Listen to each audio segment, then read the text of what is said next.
काफ़ी हो चुकी है और बारगाह मुजाहिद मिल्लत का ये खादिम थोड़ी देर के लिए हाजिर आया। चूंकि आने वाले कल में भी ये प्रोग्राम इंशाअल्लाह तबारक व तआला इसी शान और बान के साथ मनाया जाएगा। बस मैं भी उनके मदा खानों में और उनके जानिसारों में अपने नाम दर्ज कराने के लिए आपके दरमियान हाजिर आया। आइए सबसे पहले हम सब मिल करके अपने और सारे जहान के आका व दाता हुजूर ताजदार मदीना राहत क़ल्ब व सीना जाने ईमान रूहे कायनात दोनों जहां के मालिक व मुख्तार आफताब रिसालत महताब नबूवत शमे बज़्म हिदायत मुस्तफ़ा जान रहमत जनाब पाक मोहम्मद रसूलुल्लाह सल्लल्लाहु अलैहि वसल्लम की बारगाह अज़मत में जी लगाकर बावाज़ बुलंद दुरूद शरीफ का नजराना पेश कर लें। पढ़िए झूम करके दुरूद शरीफ। अल्लाहुम्मा सल्लि अला सय्यिदना मौलाना मुहम्मदिन मादिनिल जूदि वल करम व आलिहि व असहाबिहि व बारिक व सल्लिम सल्लु अलैहि सलातु व सलामुन अलैका या रसूलल्लाह सल्लल्लाहु अलैहि वसल्लम। मुझसे कबल दो तकरीरें आपने समाअत की।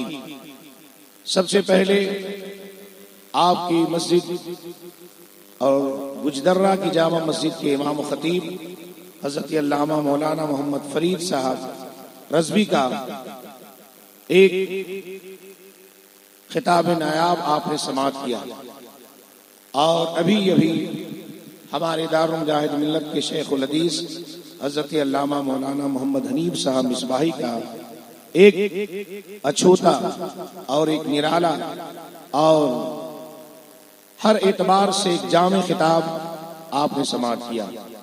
अल्लाह से दुआ है कि अल्लाह ताला हमारे इन उलमा के इल्म में उम्र में तरक्की अता फरमाए और जिनका उर्स है अल्लाह तबारक व तआला उनके सदक़े तुफ़ैल हम सबों की मग़फ़िरत फरमाए। मैंने जिस आयत करीमा की तिलावत का शरफ हासिल किया, कुरान शरीफ की बड़ी मशहूर मारूफ आयत करीमा है जिसमें खल्लाक़ दो आलम का इरशाद है, मा आताकुमुर रसूल फखुज़ूहु व मा नहाकुम अन्हु फंतहू।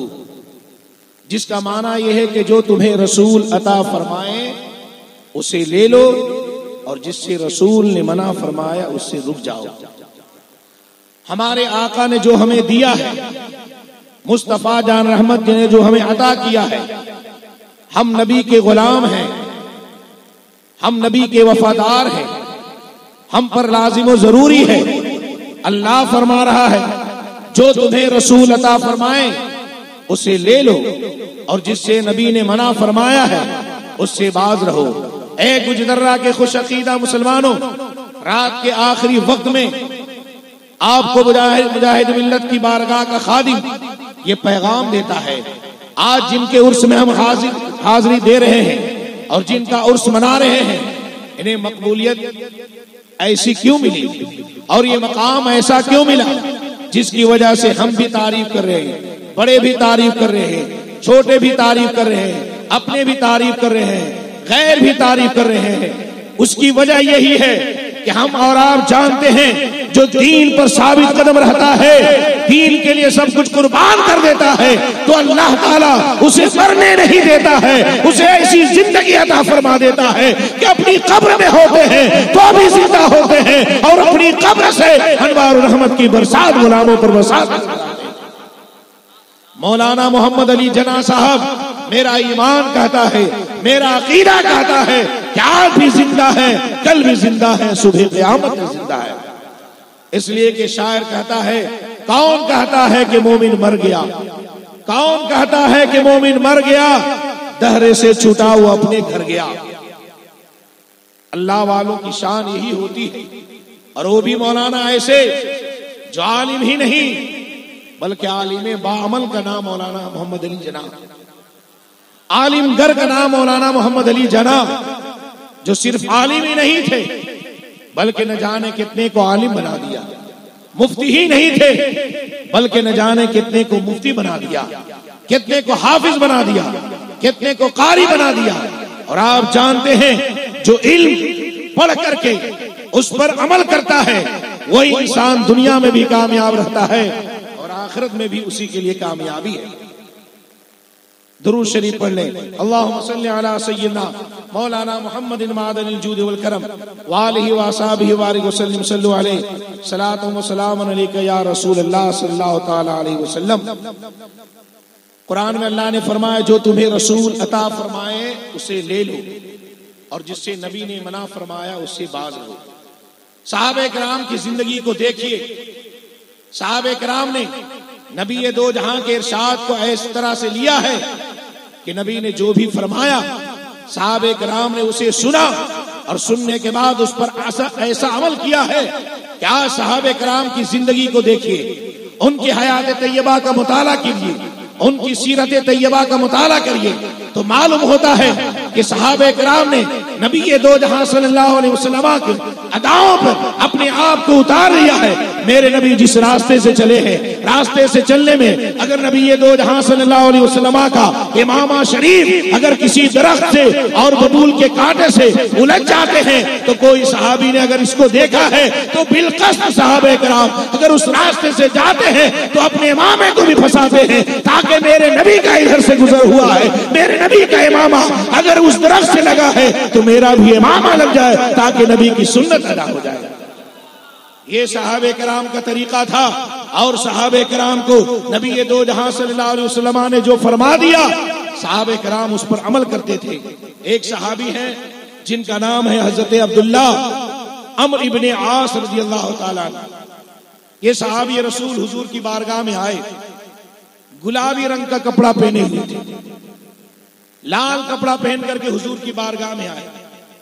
हुजूर को चूंकि ये रंग पसंद ना था, हुजूर ने उस सहाबी के बदन पर गुलाबी रंग का कपड़ा देखा तो मेरे आका ने फरमाया, ऐ अब्दुल्ला क्या बात है, ये कौन सा रंग तूने इख्तियार किया है?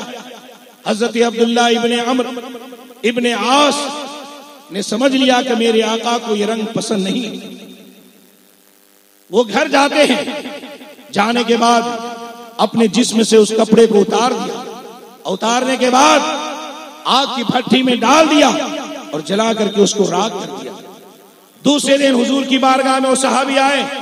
हुजूर सल्लल्लाहु अलैहि वसल्लम ने अपने उस सहाबी से पूछा, मा सनाअत बिसौबिका या अब्दुल्ला, ऐ अब्दुल्ला, ऐ अब्दुल्ला तूने कल अपने कपड़े के साथ क्या मामला किया? तूने अपना कपड़ा किसको दे दिया? अब्दुल्ला इब्ने अम्र इब्ने आस ने क्या ही अकीदत भरा जवाब दिया, क्या ही मोहब्बत भरा जवाब दिया। हुजूर ने जब पूछा कि वो गुलाबी रंग के कपड़े के साथ तूने क्या मामला किया तो हजरत अब्दुल्ला इब्ने अम्र इब्ने आस ने कहा, या रसूलल्लाह जो रंग आपको नापसंद है गुलाम को भी नापसंद है, गुलाम की मजाल नहीं कि वो रंग अपने घर में रखे, इसलिए मैंने अपने जिस्म से उस कपड़े को उतारा और उतारने के बाद आग की भट्टी में जला करके उसको राख कर दिया, इसलिए कि ये रंग मेरे नबी को पसंद नहीं है तो गुलाम को भी पसंद नहीं है। ये सहाबा के अमल का तरीका देखिए कि हुजूर को रंग पसंद नहीं था तो उन्होंने अपने जिस्म पर रखना पसंद ना किया, बल्कि घर जाते हैं, जाने के बाद जिस्म से उतारते हैं और उतारने के बाद वो चाहते तो अपनी बीवी को दे देते, घर में किसी काम में ला सकते थे, लेकिन न किसी बीवी को दिया न घर में किसी काम के लिए रखा, बल्कि जिस्म से उतारा और आग की भट्टी में डाल करके उसको जला करके राख दिया। ऐ मेरे दोस्तों, नबी के गुलामी का दम भरने वालों, हम और आप कहते हैं कि हम नबी के गुलाम हैं, नबी के वफादार हैं। आप बताइए वफादारी क्या? इसी को कहते हैं। शरीयत के खिलाफ चलो तो कहो वफादारी है, नबी की बात को ना मानो कहो वफादारी है। वफादारी उसका नाम नहीं है। गुलामी कहते हैं नबी के शरीयत पर चलने का नाम गुलामी है। नबी जहां सल्लल्लाहु अलैहि वसल्लम के हुक्म को मानने का नाम गुलामी है। नबी की शरीयत से हट करके अगर कोई चलेगा तो कभी मंजिल मकसूद को नहीं पहुंच सकता है। इसलिए कि शेख सादी ने फरमाया, नपिंदार सादी कि राहे सफा तवारफ जुज़बर पे मुस्तफा। ऐ शेख सादी तू कभी गुमान न मत करना कि नबी की शरीयत को छोड़ करके तू कभी मंजिल मकसूद तक पहुंच सकता है, कभी नहीं पहुंच सकता है, हमेशा भटकता रहेगा। तुम्हें अगर मंजिल चाहिए, मकसूद तक पहुंचना चाहिए तो नबी की शरीयत पर चलोगे तो मंजिल मकसूद तक पहुंचते नजर आ जाओगे। आज हमारा हाल यह है कि नबी की शरीयत से दूर होते जा रहे हैं। नबी दो जहां की सीरत से दूर होते जा रहे हैं, नबी दो जहां के उस्वा से दूर होते चले, नबी की सुन्नत से दूर होते चले जा रहे हैं। ऐ गुजर्रा के खुश अकीदा मुसलमानों, अल्लाह ताला अपने बंदों को जब मकाम अता फरमाता है तो मकाम जब देता है तो उसकी कुछ वजह हुआ करती है। जो दीन पर साबित कदम रहता है, मजहब पर साबित कदम रहता है, मसलक पर साबित कदम रहता है, कभी मसलक का सौदा नहीं करता, कभी दीन का सौदा नहीं करता, कभी मजहब का सौदा नहीं करता, शरीयत के खिलाफ कदम नहीं उठाता है, तो अल्लाह ताला उसे बुलंदो बाला कर देता है। अल्लामा हनीफ साहब से आपने बहुत सी बातें हजरत के बारे में सुनी, मेरी भी हजरत से कई मुलाकातें हैं, और वाकई हकीकत है कि मौलाना मोहम्मद अली जना साहब की जबानों पर अरबी के कलिमात हुआ करते थे। खासतौर से जब उलमा से मिला करते थे तो सलाम के बाद कैफ़ा हालुका कहते थे, उसके बाद भी और जुमले कहा करते थे। ये इस बात की गम्माज़ी करता है कि मौलाना मोहम्मद अली जना अरबी जबान को इसलिए पसंद करते थे कि मेरे नबी ने फरमाया है कि अरबी से पसंद मोहब्बत किया करो, इसलिए कि मैं अरबी हूँ और जन्नतियों की जबान अरबी है और कुरान का नुज़ूल अरबी में हुआ है। तो मौलाना मोहम्मद अली जना की निगाहों के सामने नबी दो जहां का ये इरशाद था, इसलिए वो बिना साख्ता अपनी जबान पर अरबी के कलमात गाया करते थे।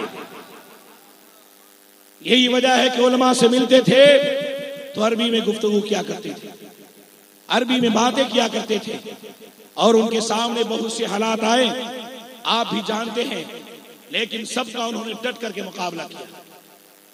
और मुकाबला जब किया तो क्यों किया? इसलिए कि आप जानते हैं कि उनकी पुष्टपुनाही जिस शख्सियत ने किया, जिसने उनकी मदद की, जो शख्सियत हर कदम उनकी मदद फरमाती रही, उसी शख्सियत को सरकार मुजाहिद मिल्लत अली रहमत और रिजवान कहा जाता है। सरकार मुजाहिद मिल्लत उस शख्सियत का नाम कि सरकार मुजाहिद मिल्लत जब किसी को मोहब्बत की नजर से देख लेते, किसी को अपने करीब कर लेते थे, तो सरकार मुजाहिद मिल्लत उसे भी जमाने में मुमताज कर दिया करते थे। सरकार मुजाहिद मिल्लत ने मौलाना मोहम्मद अली जना को देखा तो देखने के बाद सरकार मुजाहिद मिल्लत समझ गए कि इनकी पेशानी से ऐसी बातें हुवैदा और जाहिर थी कि सरकार मुजाहिद मिल्लत ने उसको अपने करीब कर लिया और मौलाना मोहम्मद अली जना को यह पैगाम दे दिया कि मौलाना मोहम्मद अली जना, दीन के लिए जिसको भी छोड़ना पड़े तुमको छोड़ना होगा, लेकिन मुस्तफा का दिया हुआ दीन तुम छोड़ नहीं सकते हो, इसलिए कि जो नबी का वफादार होता है उसकी जबान से ये बात निकलती है, जो माल मांगोगे तो माल दूंगा, जो जान मांगोगे तो जान दूंगा, मगर मुझसे कभी ना हो सकेगा नबी का चाहो चला दूंगा। तो मौलाना मोहम्मद अली जनाब ने भी यही करके दिखा दिया कि बहुत उनके ऊपर हर एतबार से परेशानियां हुई, लेकिन परेशानियों का सामना किया। तो जब परेशानियों का सामना किया तो अल्लाह तबारक व तआला ने बुलंदी अता फरमाई। इसलिए दीन पर साबित कदम रहेंगे, इंशाअल्लाह तबारक व तआला दुनिया में भी सुरखरुयत हासिल होगी और आखिरत में अल्लाह ताला अपनी हबीब के सदक़त फैल जन्नत में आला मकाम अता फरमाएगा। इसलिए अपने आप को दीन के लिए मिटा दो, अपने आप को अल्लाह और रसूल की मोहब्बत पर फना कर दो। इसलिए कि हुजूर ताजुश शरिया ने क्या ही बेहतरीन पैगाम दिया, अख्तरे कादरी खुल्द में चल दिया, अख्तरे कादरी खुल्द में चल दिया, खुल्द वाह है हर एक कादरी के लिए। ताजुश शरिया गए तो तन्हा नहीं गए, बल्कि हम गुलामों को पैगाम दे करके गए कि जो भी कादरी होगा, सच्चा कादरी होगा, जिसकी गर्दनों में कादरी पट्टा और रुमाल होगा, अख्तर रजा तो दुनिया से जा रहा है, खुल्द के दरवाजे खुले हुए हैं, अपने साथ अपने गुलामों को भी लेकर के जा रहा है। इसलिए दीन पर साबित कदम रहेंगे, इसी में हमारी और आपके लिए कामयाबी है। और परेशानियां आएंगी, परेशानियों का सामना करना है, हालात ऐसे पैदा होंगे, हालात से घबराना नहीं है। कभी ऐसा होता है माहौल की वजह से आदमी परेशान हो जाता है, अपने आगे पीछे की वजह से परेशान हो जाता है, और दूसरे लोगों की वजह से दबाव में आ जाता है। लेकिन सरकार मुजाहिद मिल्लत के दियार से ताल्लुक रखने वाले सरकार मुजाहिद मिल्लत ने क्या पैगाम दिया है कि नबी की शरीयत पर साबित रहोगे और हक बात बोलते रहोगे तो अल्लाह ताला की बारगाह से तुम्हें मदद मिलेगी। इसीलिए तो दिलकश राचवी ने एक मौके पर यह शेर कहा था, चढ़ के दुश्मन की छाती पे दे दे अजान, चढ़ के दुश्मन की छाती पर दे दे अजान, ये तरीका मुजाहिद मिल्लत का है। इसलिए तुम्हें घबराने की बात नहीं है, मुजाहिद मिल्लत के दियार में रहते हो, मुजाहिद मिल्लत का यही पैगाम है, उसी पर अमल करेंगे हमारे और आपके लिए कामयाबी है। बुजुर्गों का उर्स मनाते हैं, मनाते रहिए, इसमें हमारे लिए हर एतबार से भलाई है। लेकिन ये बुजुर्गान दीन ने नमाज अदा की है, हम पर भी लाजिम जरूरी है कि नमाज की पाबंदी करिए, नमाज पंजगाना पढ़िए और उस इमाम के पीछे पढ़िए जो इमाम सुन्नी सही अकीदा हो, मसलक आला हज़रत का मानने वाला हो। आप ऐसी मस्जिदों में जाकर के नमाज पढ़िए, वरना शहर के लोगों का मामला ये होता है कि कुछ भी फर्क नहीं करते, जो भी इमाम हो, जो भी मस्जिद है, उसमें जाकर के वो नमाज पढ़ते हैं। अपने उलमाए किराम से पूछे, मुफ्तियान इज़ाम से पूछे, इमाम सुन्नी सही अकीदा जो होगा उसी के पीछे हमारी नमाज होगी, बदअकीदों के पीछे हमारी नमाज नहीं होगी, सुलह कुल्ली के पीछे हमारी नमाज ना होगी, नबी के गद्दारों के पीछे हमारी नमाज ना होगी, नबी के गुस्ताखों के पीछे हमारी नमाज ना होगी, कादियानी के पीछे हमारी नमाज ना होगी, गैर मुक़ल्लिद के पीछे हमारी नमाज ना होगी। अरे नमाज तो होगी जो नबी का वफादार होगा, जो नबी का आशिक होगा, उसी को हम इमाम बनाते हैं और उसी के पीछे हम नमाज पढ़ते हैं। और जो नबी का गद्दार होता है हमारे कदमों के नीचे होता है, और जो नबी का वफादार होता है हम उसको अपने सरों का ताज बनाया करते हैं। इसी पर अमल करिएंगे तो इंशाअल्लाह हमारे लिए यहाँ भी कामयाबी है और वहां भी कामयाबी है। अल्लाह से दुआ है कि अल्लाह ताला हम सबों को हक बात सुन करके उस पर अमल करने की तौफीक रफीक अता फरमाए, और साहिब उर्स का अल्लाह ताला हमें फैजान अता फरमाए, और उनके सदक़े व तफ़ैल हम सबों को अल्लाह ताला दुनिया में भी ईमान अकीदे की सलामती के साथ जिंदा रखे, और ईमान अकीदे की सलामती पर खात्मा हो। उर्से मुहिब्बे मिल्लत जिंदाबाद, मुसलमानाने गुजदर्रा पाइंदाबाद। अस्सलामु अलैकुम व रहमतुल्लाहि व बरकातहू।